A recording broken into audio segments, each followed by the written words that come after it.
في وسط جبال أندونيسيا في بركان بيطلع نار بس لونه أزرق. عمرك قبل كده شفت بركان أزرق؟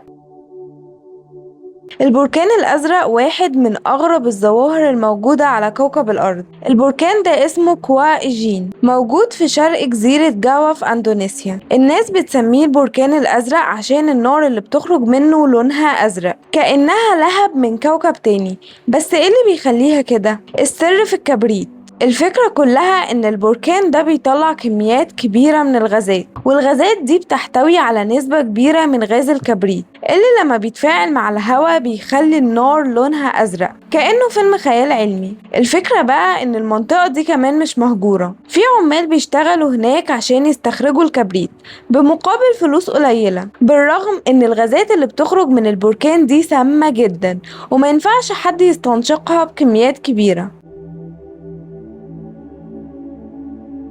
وبالرغم من كل ده في سياح كتير بيجوا من كل العالم عشان يتفرجوا على البركان ويشوفوا لون النار اللي طالعة منه. المكان أصلا الوصول ليه كمان صعب مش سهل، لازم يبدأوا رحلتهم في نص الليل ويتسلقوا الجبل عشان يوصلوا للقمة قبل الفجر فيقدروا يشوفوا اللهب الأزرق اللي طالع في الضلمة، ولازم يلبسوا ماسكات تنفس خاصة عشان طبعا الغازات السامة دي. وبرضه بيروحوا عشان يشوفوا حاجة ممكن عمرهم في حياتهم ما يشوفوها تاني. البركان الأزرق مش مجرد ظاهرة طبيعية، ده بيعرفنا فعلا إن كوكبنا لسه فيه أسرار كتير مستخبية. بس هل فعلا الموضوع يستحق إن حد يروح ويخاطر بحياته؟ لأن ممكن يحصل أي حاجة ويشم الغازات اللي طالعة من البركان ده، ولا ده هوس الاستكشاف؟